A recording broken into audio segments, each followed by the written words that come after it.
Nggak ada. Manusianya bisa apa? Mencibir, mencaci, memaki, kemudian apa lagi? Dulu dia beta tolong. Kalau soal dia beta tolong, dia hancur. Kalau udah bilang kayak gitu, itu nggak ada nilainya. Iya, saudara, betul. Nggak ada nilainya. Wah, nggak mau ya. Apalagi kalau kita udah tahu karakternya, nggak bisa kita ikutin ya. Kemarin pulang saya mengantar Bapak Natonis pulang, ketemu Mama Natonis, saya ngomong Mama Natonis. Mama Natonis, jangan menceburkan diri. Iya, kalau kita menceburkan diri bahaya, betul. Wah, tapi kita nggak enak. Kalau masalah nggak enak, masalah pembenaran bisa bahaya saya. Jadi apa? Kita hidup ini penuh dengan lurus, penuh dengan ketulusan, penuh dengan keikhlasan, sehingga dipastikan setiap problema kehidupan kita Tuhan akan jawab tepat pada waktunya. Iya, saudara. Tuh. Kenapa? Karena kita belajar daripada Daud pada saat Mazmur 119 ayat 67. Sebelum aku tertindas, aku menyimpang, tetapi sekarang aku berpegang pada janjimu. Jadi pada saat sekarang kita ini sudah teguh, yakin dan percaya bergerak berjalan bersama dengan Tuhan, jangan lagi kita menyimpang ke kanan dan ke kiri. Omongan kita ini harus pasti.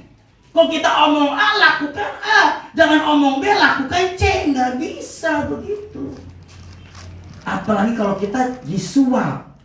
Kamu ikut saya, nanti saya kasih uang regis. Kamu ikut saya kasih beras. Kamu ikut saya kasih ongkos. Waduh, berat. Karena apa? Saya dulu di situ juga. Iya. Karena saya dulu di situ. Orang kasih ini, ikut ini. Akhirnya kita, abang nggak ada orang ikut, tapi kita nggak enak, dia tolong ketong terus. Jadi akhirnya terpaksa ikut. Iya. Betul, saudaraku, terpaksa ngikut. Tapi apa? Hati kita sebetulnya nggak berpaut. Iya, saudaraku, nggak berpaut. Jadi sekarang kami berjalan dengan apa yang Tuhan mau. Iya. Hari Senin kami kemana Tuhan? Ke sini kami bergerak. Hari Selasa kemana? Nggak usah. Ya sudah, saya di rumah. Di rumah saya bikin makalah. Sekarang sudah mulai kuliah semester 4. Jadi banyak pekerjaan. Saya bikin bagan-bagan khotbah. Sehingga pada saat khotbah saya tinggal minta Tuhan yang mana, tinggal cari. Ini. Sudah. Iya. Begitu. Jadi ada yang kita lakukan apa untuk Tuhan. Maka daripada itu Paulus. Kalau saudara lihat dalam Roma pasalnya yang ke-10 ayat kedua dan ketiga. Sebab aku dapat memberi kesaksian tentang mereka bahwa mereka sungguh-sungguh giat untuk Allah, tetapi tanpa pengertian yang benar. Jadi bukannya pahala, bukannya berkat yang diterima, tapi apa? Dosa yang bertambah-tambah, saudaraku. Iya. Dan itu sangat-sangat berbahaya. Sebab oleh karena mereka tidak mengenal kebenaran Allah, dan oleh karena mereka berusaha untuk mendirikan kebenaran mereka sendiri. Iya. Makanya kalau saya jarang memperlihatkan diri saya gitu. Kalau saya misalnya syuting orang aja. Kecuali mungkin ada istri saya baru dia syuting saya seperti itu. Iya. Jadi orang Jakarta, dia ibunya orang Kupang, dia baru masuk pindahan. Dia telepon, hambanya di Kupang. Iya, Kupang di mana ya Bu? Waduh, nanti kalau saya ke Kupang baru ke situ main. Ya siap. Tambah lagi seseorang yang luar biasa. Saya percaya dia akan jadi saya berteman dengan dia akan luar biasa. Iya. Jadi kita akan dibawa sesuatu yang luar biasa, saudara. Sampai dosen-dosen saya juga aja bilang, wih, ini luar biasa dia. Dan saya masuk dalam kuliah STTRM juga tadi yang yang training itu. Oh iya, STTRM itu adalah STT-nya orang GBI. Jadi pas saya sekolah di situ, wah luar biasa, tambah sungguh-sungguh. Jadi pada saat kita menyerahkan diri kita kepada Tuhan, saudaraku, Sanggar bisa berhasil supaya kenapa? Karena bersandar pada Tuhan, bukan bersandar kepada manusia. Kemudian bergaul karib dengan Tuhan, sehingga dipastikan bahwa pada saat kita bergaul karib dengan Tuhan, dan pada akhirnya Kolose pasal 2 ayat ke-6, kamu telah menerima Kristus Yesus Tuhan kita, karena itu hendaklah hidupmu tetap di dalam. Pada saat kita menyerahkan diri kita bersandar pada Tuhan, berarti hidup kita ini berpandangan sesuai dengan apa yang Tuhan mau.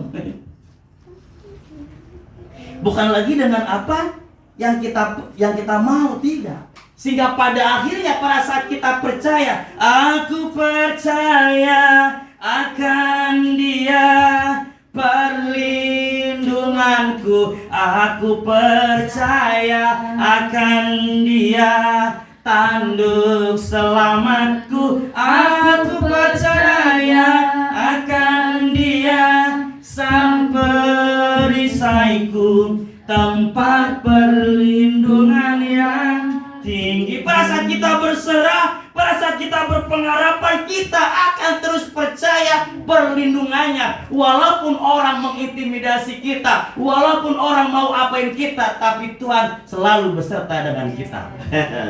Iya. Betul nggak Bapak-Bapak ya? Iya, dahsyat. Luar biasa. Oh Tuhan, pakailah hidupku selagi aku masih kuat. Ini dia. Tapi jangan sampai, oh Tuhan, ku cinta Dia, ku sayang Dia, rindu Dia. Ini bahaya. Rindu siapa, sayang siapa, cinta siapa. Apalagi yang dicinta, yang disayang bukan istri sendiri, istri orang lain. Ini bahaya. Bahaya saudaraku. Iya. Jadi maka saya bilang, aduh Tuhan, maka sampai 1 bulan ini para saudara ini saya bilang setiap saya doa pagi, Tuhan, ini bahaya jadi pendeta ini. Saya bilang, ini pasti godaan akan lebih banyak, ini tantangan akan lebih berat. Jadi saya lebih baik saya nggak usah aja, Tuhan, nggak jadi ya. Saya bilang, Tuhan bilang nggak bisa, kamu sudah ada di situ, kamu harus bergerak di situ. Oke, siap Tuhan, apapun tantangan gelombang, saya siap.